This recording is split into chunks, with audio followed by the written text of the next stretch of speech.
பரிசுத்தத்தோடு ஆராதித்திட சுத்திகரியும் தூய ஆவியே.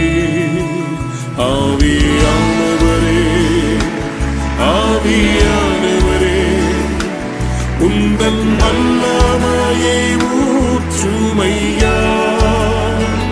Prayer warriors ministry இன்றைய வாக்குத்தத்தம். திருப்பாடல்கள் அதிகாரம் 139, இறைவார்த்தை 13. ஏனெனில் என் உள் உறுப்புகளை உண்டாக்கியவர் நீரே, என் தாயின் கருவில் எனக்கு உரு தந்தவர் நீரே. அன்பார்ந்தவர்களே, இந்த நாளில் தாயின் கருவில் தேவன் நம்மை உருவாக்கி நம்முடைய ஒவ்வொரு உறுப்புகளின் வளர்ச்சியிலிருந்து இந்நாள் வரைக்கும் அவரே நம்மை காண்கிறவராய் இருக்கின்றார். இன்றைக்கு நம்முடைய ஒவ்வொரு அசைவுகளை இறைவன் அறிந்திருக்கின்றார்.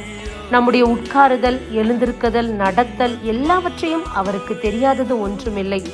அப்படி இருக்க நம்மை கருவில் காத்த தேவன் இந்த நாளில் நம்மை மறந்து விடுவாரோ? யார் மறந்தாலும் ஆண்டவர் நம்மை ஒருபோது மறக்க மாட்டார். தாய் மறந்தாலும் தகப்பன் மறந்தாலும் அவர் நம்மோடு கூட இருக்கின்றார். தாயாக தகப்பனாக நம்மை நடத்துவார். இறைவனை மட்டும் நம்பி வாழ்வோம். ஆமேன். God bless you.